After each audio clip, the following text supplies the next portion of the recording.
จะได้กล่าวรายงานกับท่านประธานครับ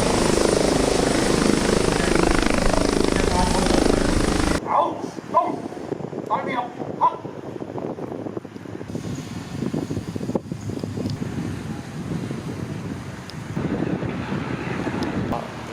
เออ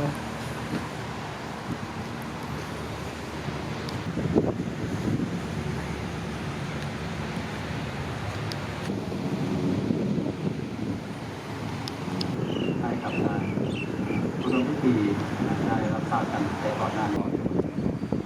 แล้วก็ใน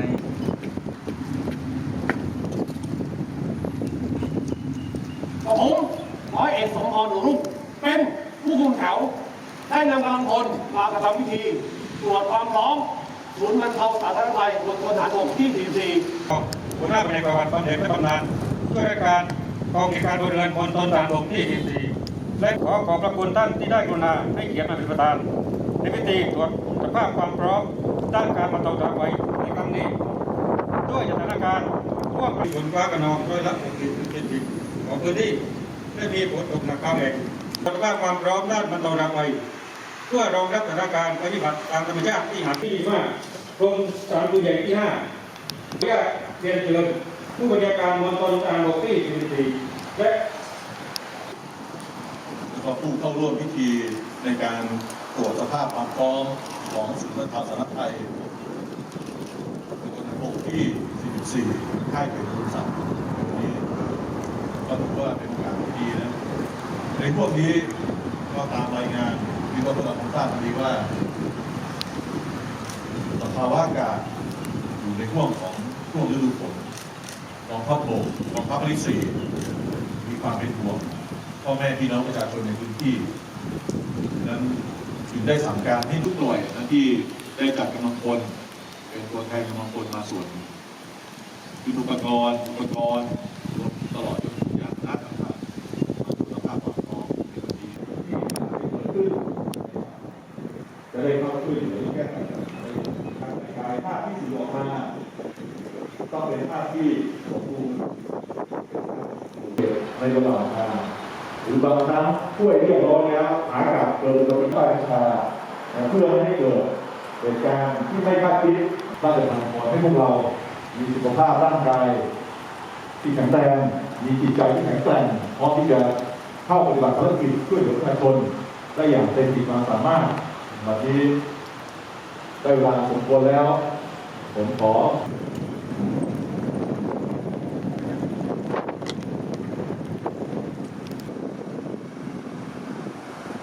บีบแตร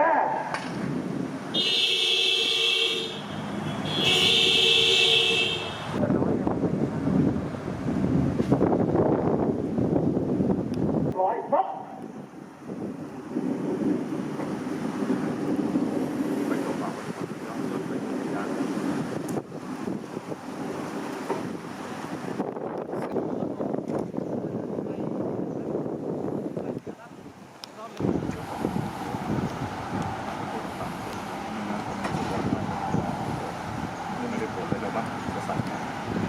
แล้วพวกเรือเนี่ยมีคนขับได้ไหมยังนะตอนนี้ยังมีขับได้ขับได้ก็คือการไปช่วยกันภาพบนของชาวบ้านนะเย็นอะไรที่เป็นของข้างล่างของตัว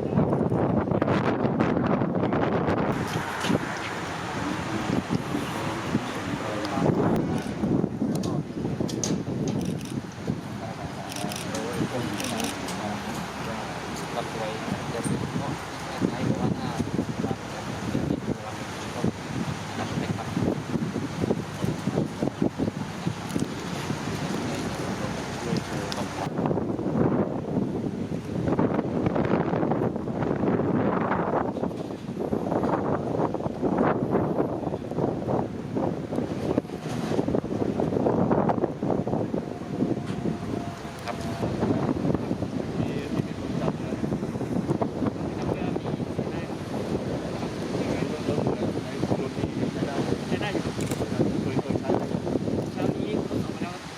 สอบมาแล้วแต่ว่าถ้าในพื้นที่จริงๆเนี่ยยังไม่เคยต้องลงคิดว่าเคยลงนะ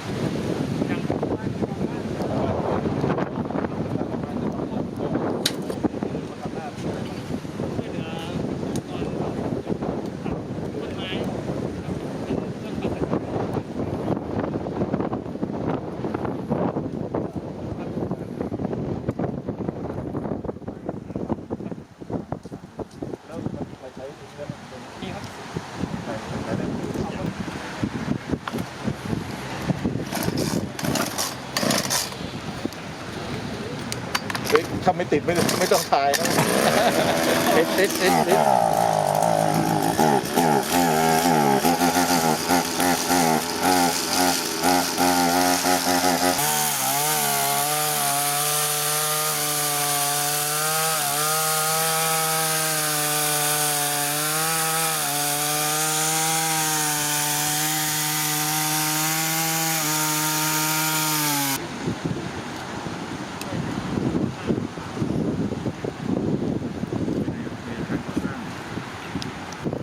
ไฟฟ้าผู้ป่วยติดเตียงคนแก่ไม่ไหวนะจะท่วมเวชภัณฑ์เอาเข้าก่อนเขาร้องไปใส่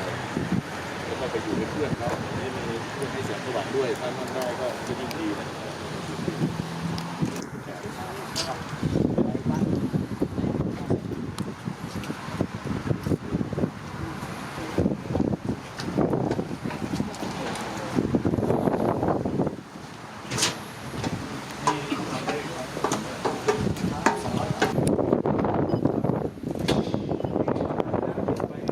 รถอย่างนี้เลยนะครับเครื่องผลิตน้ำบริสุทธิ์น้ำบริโภคแล้วบอกเลยว่าผลิตน้ำกรองน้ำเก็บน้ำไว้ให้เก็บน้ำไว้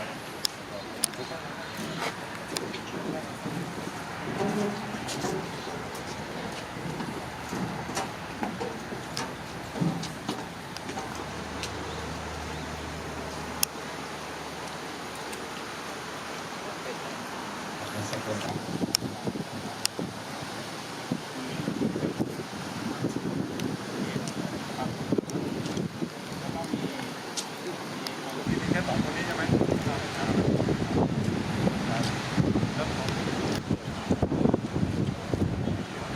ไปเทียบกัน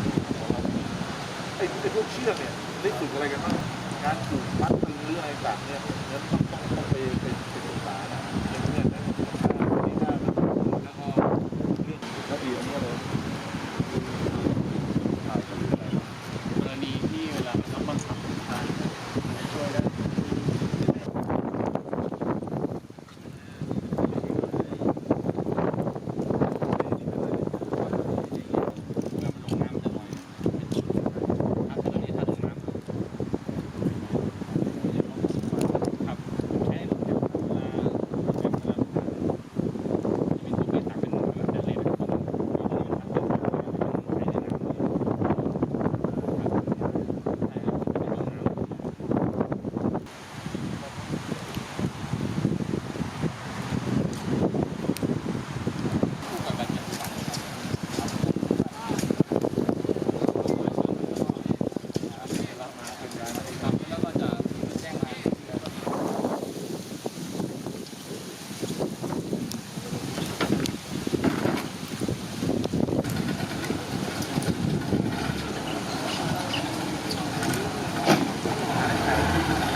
เมื่อกี้